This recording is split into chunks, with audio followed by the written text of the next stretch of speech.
All right, so you finally made it to Maui. You wake up at 3 a.m., drive an hour in the dark to catch the sunrise at Haleakala. You arrive to the gate, you don't have a reservation, which means no entry. In this episode, I'm covering 7 Hawaii travel mistakes that blindside many visitors every single year. These aren't just minor inconveniences. Some of these can actually put you in real danger. Aloha and welcome to Hawaii's Best, the podcast helping you plan an unforgettable Hawaii vacation with clear, practical guidance. I'm Brian Murphy, a certified Hawaii destination expert, husband, and dad of 3, and each week I break down what actually matters for your Hawaii trip, drawing from local insights and firsthand experience so you can plan with confidence and travel with aloha.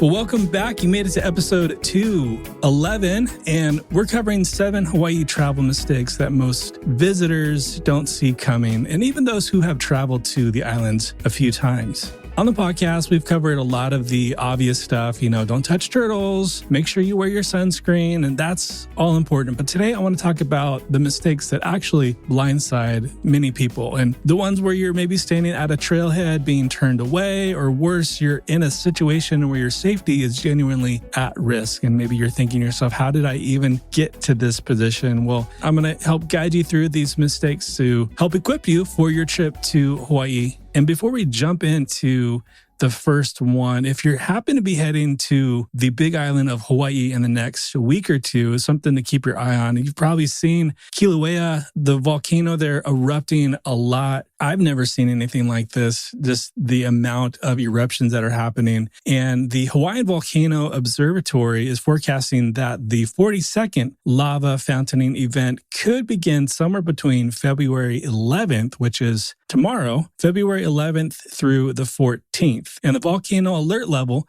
is currently at watch, and the aviation color code is at orange. So what this means for you is don't worry about canceling your trip. It just actually means you might witness something incredible if you happen to be traveling to the Big Island. But do stay aware of fog conditions, which is that volcanic haze that can drift to surrounding communities, especially if you've got respiratory sensitivities or anything like that. You can keep an eye on the HVO updates if you're visiting Hawaii Volcanoes National Park. So now we're going to get into the 7 mistakes. And what I thought was really cool, I recently asked my community on Facebook. And side note, I don't know, I'm loving Facebook again for some reason. If you want to come join us, I'll link my page in the show notes below. As in addition to the Facebook group, I had to restart. I got hacked. My Facebook group got hacked, which is a bummer. So I'm restarting that if you want to join that Facebook group. Got some cool people over there who love Hawaii, traveling to Hawaii.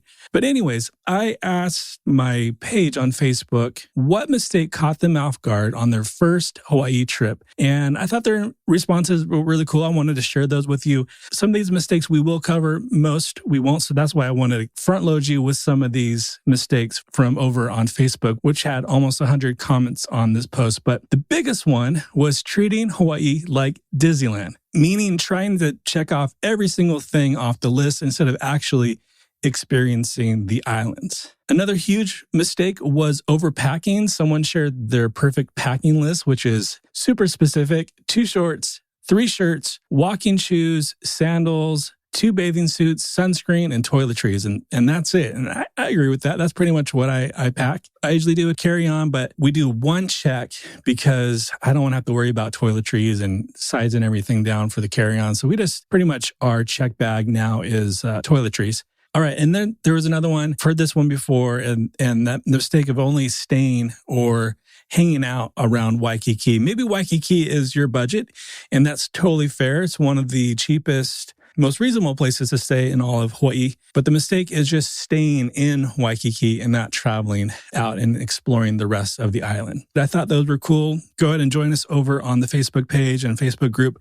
But mistake number 1 happens to do with the ocean, and that's snorkeling mistakes and overestimating the ocean. Really, I think this is number 1 because a lot of this is life and death. This is really the one that I wish more people knew. It's snorkeling mistakes and underestimating the power of the ocean. One thing that is super important to look up in your own research is called ROP It's a condition where fluid leaks into your lungs while snorkeling, and it can happen fast and silently, sometimes without any warning signs or struggle. I'll leave some of the research below, but I encourage you to do some research on it. Researchers have found the connection between ROPE and recent long-haul flights. The theory is that spending hours at a cabin pressure, which is basically high altitude, may alter your lung permeability and make you more susceptible to this condition once you get into the water. So the recommendation is to wait at least 48 to 72 hours after a long-haul flight before you go snorkeling. Now, I know that's hard when you land and you're expecting to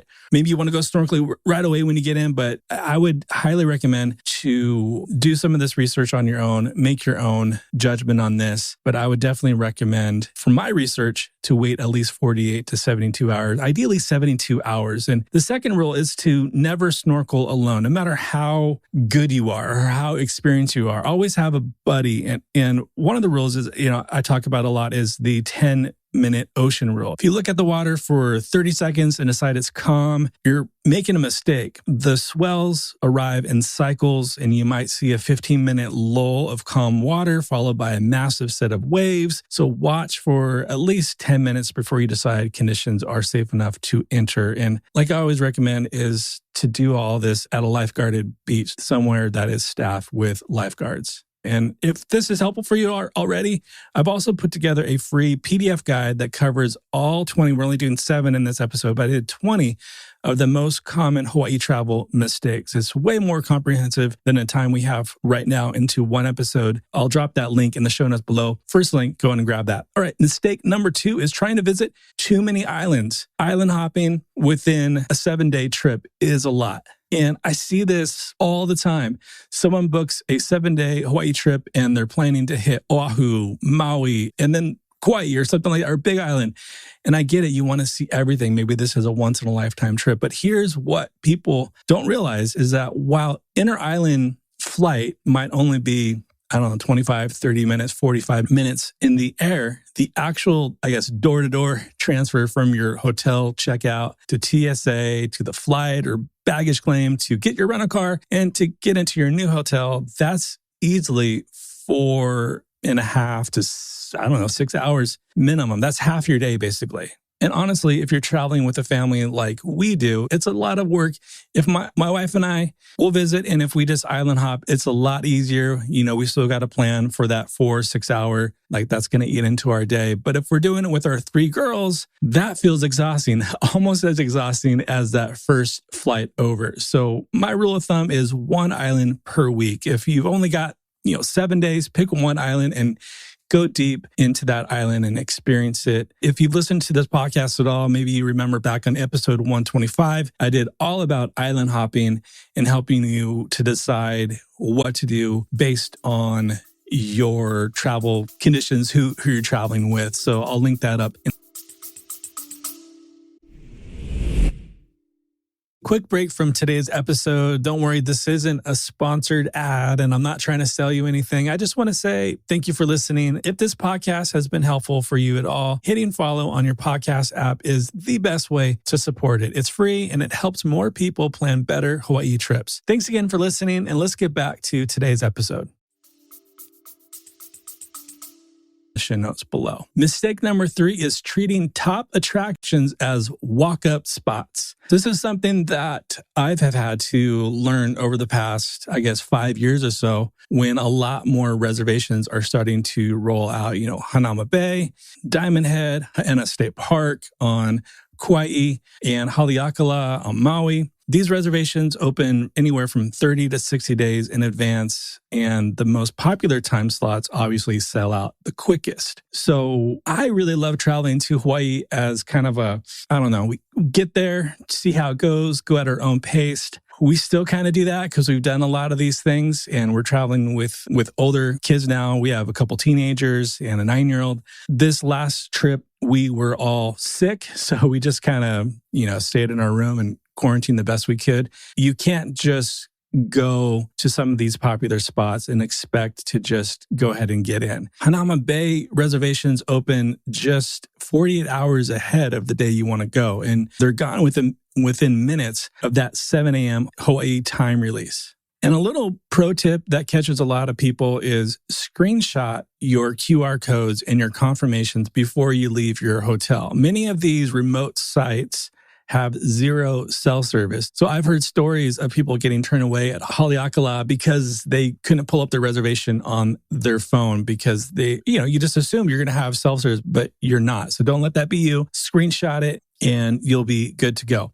All right, mistake number 4 is overloading the daily schedule. This really goes hand in hand with the island hopping mistake. A lot of people land in Hawaii and plan their days like they're doing Disneyland, like that one comment said, 8 stop, 3 activities, dinner across the island, but Hawaii doesn't really work like that. If you've got some of these spots, you've got single lane roads like Road to Hana, there's limited parking at popular spots. And the reality is everything takes a little bit longer than you think. That was something I had to learn the hard way with toddlers. Everything just takes a little bit longer than you plan for. And me with ADHD, sometimes with time blindness, didn't really understand that. But hindsight, totally get it. And if you're rushing from one thing to the next, you're going to miss the whole point of being there. So my advice, plan 2 or 3 things per day max. We usually plan like 1 thing per day. If that, because some days we're just going to hang out at the hotel resort where we're staying and just chill. But 2 to 3 things max. You want to leave room for spontaneity. Some of our best Hawaii memories come from things we didn't plan. It's a random food truck. It's a beach we stumbled on that we weren't planning on going to. It's a conversation with a local that we weren't planning for. You can't have those experiences if your schedule is so packed to the minute. And those really are the things and the memories that you're going to take home with you. Episode 175 covers more about first day mistakes to avoid, and I'll drop that below. All right, moving right along to mistake number 5 is panicking about the weather. This is something that I was actually panicking about a little, or maybe I was a little bit worried because we went, I guess it's been about a month ago now, and we were staying in Ko'olina towards the west side of Oahu. Really, the whole island showed rain all week. And I was like, all right, well, I guess, maybe there was like a one day. And, we love catching a movie there. There's a great movie theater we like going to. So we're like, okay, we're just going to get rain all week. And then once we were there, I think we got rain maybe one afternoon and that was it. And then it was beautiful the whole week. So you never know how quickly the weather can change. And one of the things to be reminded of about Hawaii is that the islands have these incredible microclimates. You can have pouring rain on one side of the island and it's bright sunshine 15 minutes away. You see that maybe if you're traveling on H3 over on Kaneohe side and traveling west. And sometimes if you go through the Ko'olau Mountains, it's sunny as you get towards more of the west side of the island. So when you check your weather app and you see rain all week, don't necessarily cancel your plans. Rain in Hawaii is often brief, it's warm, and it's usually localized. And rain in Hawaii is definitely better than rain anywhere else in the world, at least in my opinion. Mistake number 6, disrespecting kapu signs or trespassing on private property for a hike, for photos, whatever it is. This one's really important because kapu means forbidden or sacred in Hawaiian. I actually did a whole article about the word kapu, and I'll put it below. A lot of the study on that came from Hawaiian language teacher we've had on the podcast, Kahanui Solatorio. So I'll link that article below. But when you see a kapu sign, be it professionally made or handmade, it's not a suggestion. It's telling you that this place is off limits, often for cultural or spiritual reasons, or because it's just dangerous. And really the problem can be from social media. Social media has made certain spots Instagram famous, and a lot of these spots are on private property or culturally sacred sites. For example, the Red Sand Beach on Maui, it's in Hana, and I see this posted so often. It's a dangerous trail. You have to cross private property, and each time I see someone post an image of Red Sand Beach, I just kind of cringe. So please be mindful of those spots. It's really obvious if you're going through a rope, a fence, passing a sign that says, please keep out private property. I would just ask to respect that, respect the locals in those communities. And really, this is where Malama comes in, to care for. Your presence on the islands definitely has an impact. And being a thoughtful visitor means respecting boundaries. And even when you see others crossing them or those in your same party want to cross those boundaries, I would just highly plead and ask you to be respectful of those, because at the end of the day, it's about leaving Hawaii better for generations to come. I did a great episode 124 with Kamaka Diaz from the podcast Keep It Aloha. He talked a lot about Hawaiian culture and the responsibility and what it means to travel with aloha. I'll drop that below. Just know, anytime I reference a past episode, you'll find it in the show notes below. So mistake number 7, and this one I put on the list because when my wife and I, it was a year ago, we were staying at the Kahala on the east side of Oahu, just outside of Waikiki. I would highly recommend the Kahala. I don't know, for families, I don't think I would take our girls there. It's a great, beautiful resort for couples. And we went around Valentine's Day and it was just great. But I put this next one on the list, mistake number 7, because as we were on our lanai, our balcony, looking over, people were stepping on coral, like right there. And I just wanted to shout from the lanai, like, get off the coral. This might sound obvious, but it happens constantly. And the thing to understand is that coral, but it's alive. It's a living organism that can take decades to grow, and it can be killed in seconds by human touch or obviously by standing on it. When you're snorkeling, stay horizontal, wear a flotation device if you need help staying buoyant. I don't float that well, but don't stand on the reef to adjust your mask. And I guess since we're on the topic, just a reminder about sunscreen. In Hawaii, there are chemicals in sunscreen that are banned. So that means using mineral-based only, like zinc oxide or titanium dioxide as active ingredients. Or better yet, I just got some sun shirts and I'll usually put some just on my arms and face and I'm good to go. All right, so just a quick recap. 7 mistakes a lot of Hawaii visitors don't see coming. Number 1, snorkeling too soon after flying and underestimating the ocean. A lot of visitor deaths in Hawaii are by drowning. So it's something to not be taken lightly. Number 2, trying to visit too many islands. Number 3, treating attractions as just walk-ups without reservations. Number 4, overloading your daily schedule. 5, panicking about the weather. 6, disrespecting kapu signs and trespassing. Number 7, stepping on or touching coral. So if you want the full complete list of 20 mistakes, you can grab the free PDF below, links in the show notes, first link actually. And if you want personalized help planning your trip, I now offer one-on-one consultations you can have with me, and I'll make sure to help you navigate your trip to Hawaii, have some personal recommendations, and answer all your questions. You can find that link in the show notes as well. So thanks again for tuning in to episode 211. If this was helpful, share it with someone who's planning a trip to Hawaii, or go ahead and leave a rating and review in the app that you're listening to this podcast on. All right. And until next time, as always, live with aloha. Mahalo for listening to Hawaii's Best. If you found today's episode helpful, make sure to hit follow on your podcast app so you don't miss future episodes. You can find all links and resources mentioned today in the show notes below. Hawaii's Best is produced by Shorebreak Media Group, edited by Easy Podcast Solutions, and with music by our friends Stick Figure.